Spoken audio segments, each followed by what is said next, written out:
Cari fratelli e sorelle, buongiorno. Iniziamo oggi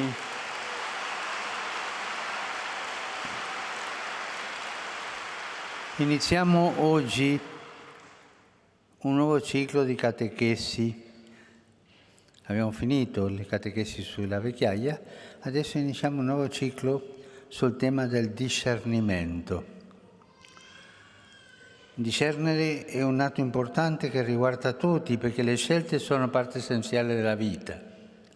Discernere le scelte, no? Si sceglie un cibo, un vestito, un percorso di studi, un lavoro, una relazione. In tutto questo si concretizza un progetto di vita e si concretizza anche la nostra relazione con Dio. Nel Vangelo Gesù parla del discernimento con immagini tratte dalla vita ordinaria. Ad esempio descrive i pescatori che selezionano i pesci buoni e scartano quelli cattivi, o il mercante che sa individuare tra tante perle quella di maggior valore, o colui che arando un campo si imbatte in qualcosa che si rivela essere un tesoro.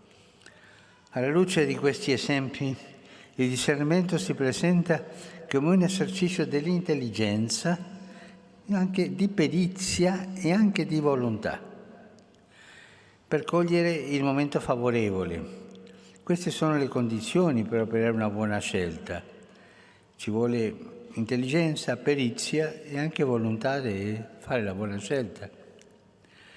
E c'è anche un costo richiesto perché il discernimento possa diventare operativo.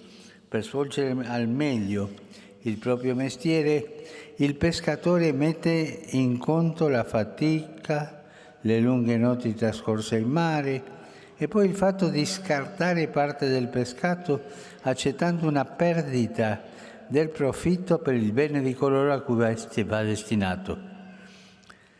Il mercante di perle non esita a spendere tutto per comprare quella, una. E lo stesso fa l'uomo che si è imbattuto in un tesoro. Situazioni inattese, non programmate, dove è fondamentale riconoscere l'importanza e l'urgenza di una decisione a prendere. E le decisioni dobbiamo prendere, ognuno di noi la deve prendere. Non c'è uno che la prenda per noi. A un certo punto gli adulti liberi possiamo chiedere consiglio, pensare, ma la decisione è propria. Non si può dire ho preso questo perché ha deciso mio marito, ha deciso mia moglie, ha deciso mio fratello. No, tu devi decidere, ognuno di noi deve decidere. E per questo è importante saper discernere.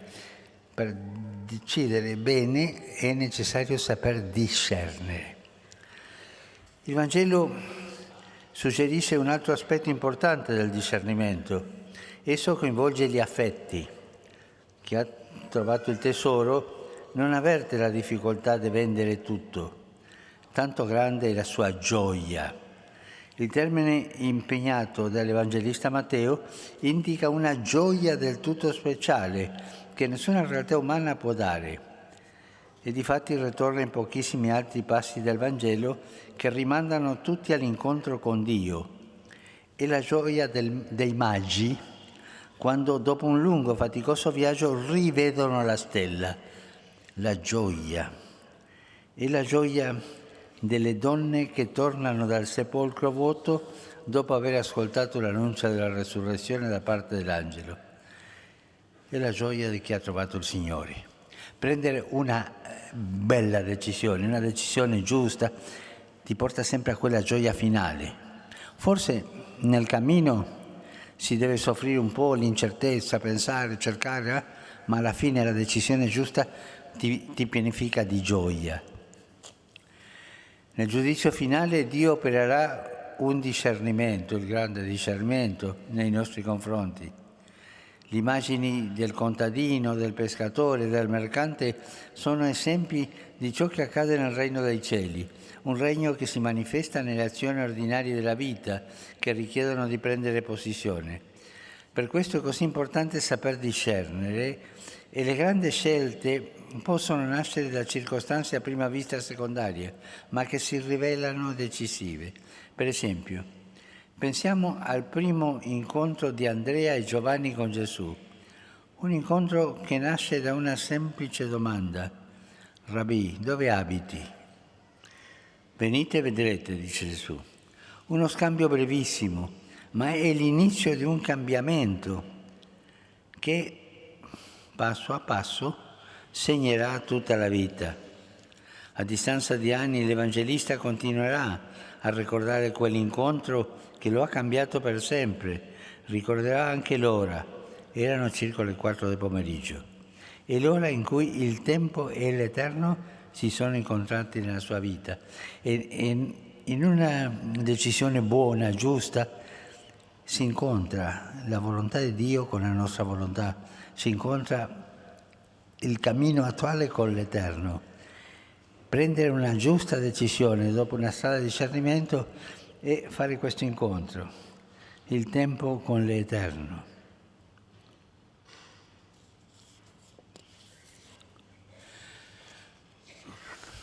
Pertanto, conoscenza, esperienza, affetti, volontà, ecco alcuni elementi indispensabili del discernimento.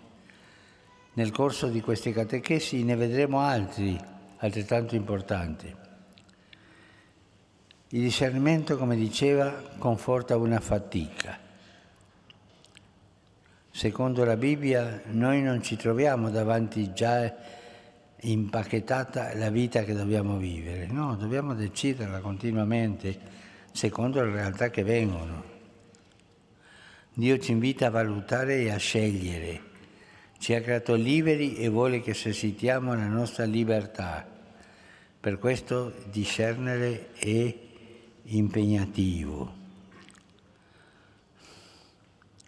Abbiamo fatto spesso questa esperienza. Scegliere qualcosa che ci sembrava bene e invece non lo era. Oppure sapere quale fosse il nostro vero bene e non sceglierlo. L'uomo, a differenza degli animali, può sbagliarsi, può non voler scegliere in maniera concreta. È la libertà, no? E la Bibbia lo mostra fin dalle sue prime pagine. Dio dà all'uomo una precisa istruzione. Se vuoi vivere, se vuoi gustare la vita, ricordati che sei creatura, che non sei tu il criterio del bene e del male e che le scelte che farai avranno una conseguenza per te, per gli altri e per il mondo. Puoi rendere la terra un giardino magnifico o puoi farne un deserto di morte. Un insegnamento fondamentale, non a caso, è il primo dialogo tra Dio e l'uomo. Un dialogo dove il Signore dà la missione, tu devi fare questo e questo. E l'uomo, ogni passo che dà, deve discernere quale decisione prendere. Il discernimento è quella riflessione della mente, del cuore che noi dobbiamo fare prima di prendere una decisione. Il discernimento è faticoso, ma indispensabile per vivere. Richiede che io mi conosca, che sappia cosa è bene per me qui e ora. Richiede soprattutto un rapporto filiale con Dio. Dio è Padre e non ci lascia soli, è sempre disposto a consigliarci, a incoraggiarci, a accoglierci, ma non impone mai il suo volere. Perché? Perché vuole essere amato, non temuto. E anche Dio ci vuole figli, non schiavi, figli liberi. E l'amore si può vivere solo nella libertà. Per imparare a vivere si deve imparare ad amare e per questo è necessario discernere. Cosa posso fare adesso davanti a questa alternativa che sia un segnale di più amore, di più maturità nell'amore. Chiediamo allo Spirito Santo ci guidi, invochiamolo ogni giorno, specialmente quando dobbiamo fare delle scelte. Grazie.